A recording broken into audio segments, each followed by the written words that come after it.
Qui-Gon Jinn was no stranger to combat. Although in his later years he leaned away from violence, every member of the Jedi was acutely aware of just how dangerous Jinn could be with a lightsaber in his hand. So, when the famed duelist faced down 4 squads of Metal Clan warriors on the lush forest-carpeted world of Br'in, they found they bit off a bit more than they could chew. Join us as we unearth the ancient history of Jinn's fight with the Metal Clan commander in today's underrated moment. Obi-Wan Kenobi was already accustomed to venturing into tricky rescue operations with his master Qui-Gon Jinn. In the few years that the young Padawan had served under the wise Jedi Master, he had seen just about every type of scheme, plot, and kidnapping that a young Jedi could experience, and today was no different.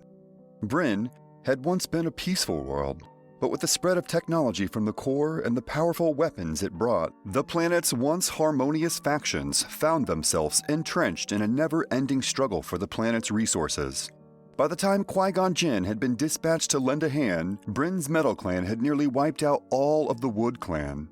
With no hope of negotiation in sight, Jinn was forced to hatily try to rescue the Wood Clan's leader, a beautiful young priestess known as Mistress Thier. But the rescue attempt wasn't going to plan. Thier had fled to one of the few remaining forests on her planet, just on the border of a giant urban metropolis that the Metal Clan used as a seat of power. But when Qui-Gon tracked her down, using the Force to guide him through the thick vegetation, he soon realized that he wasn't the only one in pursuit. 4 squads of Metal Clan warriors, each armored beneath inches of Durasteel plates, were on their tail. Luckily for Thier, Master Jinn was able to deftly deflect every blaster bolt sent their way. But need for defense slowed their progress immensely.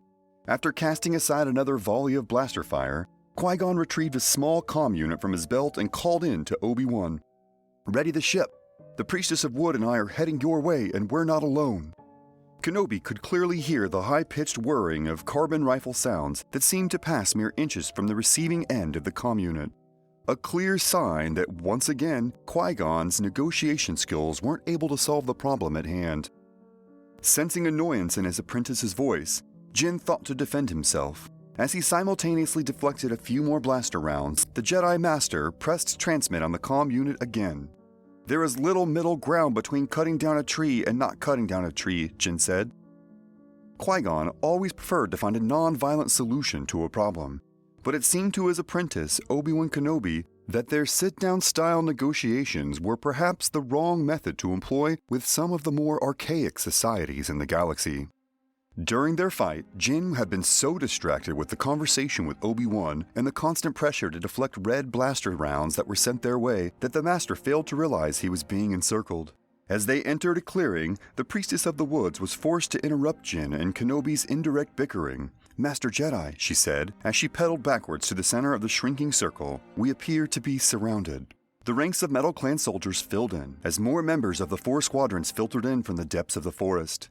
Qui-Gon, with his emerald lightsaber still ignited, wasn't quite sure what he should do. As he ran through a list of options in his mind, a gold-plated figure stepped out from the group of soldiers. This was obviously their commander, but Jinn couldn't quite make out his rank. Without a formal introduction, Jinn couldn't quite figure out this was the Metal Clan's chieftain, a somebody of a lower title. "Your word or your blood, Mistress Thier," the purple-skinned opponent threatened.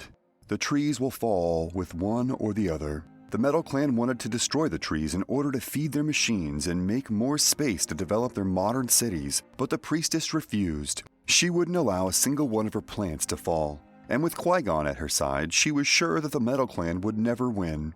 "You think that you can face the might of a Jedi warrior?" the priestess shouted in response. "You and your blasphemy will be," she continued, before she was abruptly cut off by Qui-Gon's firm grip. He had wrapped his arm around the priestess's waist and was preparing to use the Force to leap aboard his Republic transport ship, which Obi-Wan was piloting above. "I was sent to find a peaceful solution to your people's problems, mistress, and this is clearly not a time or place where cooler heads will prevail," Jinn stated. As he eyed the ship's ramp, making sure that he could time his jump perfectly, it was obvious to Kenobi that his master could easily defeat the gang of soldiers that had been assembled below. After all, they had taken on more powerful opponents in their mission to Ord Mantell, where a tax collector known as Sundown trained his thugs in the art of lightsaber combat. But Jinn, as always, preferred to preserve life, as the Metal Clan commander stretched out a pointed purple finger and commanded his troops to once again lay down a volley of fire on the priestess. Qui-Gon leapt into the air. In a whirl of green, his lightsaber deflected every shot that threatened to strike the priestess. A horribly difficult feat, considering the sheer number of marksmen that were aimed against them. When they were safely on board, Kenobi and Qui-Gon were treated to a stream of curses and complaints from the priestess. She couldn't figure out why a powerful warrior like Qui-Gon would simply run away from a fight instead of doing the honorable thing, killing his enemies to protect his reputation. And that, in fact, was the very thing that troubled Qui-Gon. The Jedi were among the most educated and most powerful beings in the galaxy. Why should they even care about such petty things, like the opinion random alien tribes held of them? If the Br'in natives thought Qui-Gon was a coward, so be it. He had nothing to prove to them. And in fact, it was their own arrogance and barbaric need for combat that threatened to bring the whole species to extinction. Jinn, for his part, answered to a higher power, the living force, and he wouldn't let the scorn of uncivilized worlds bend him from his path.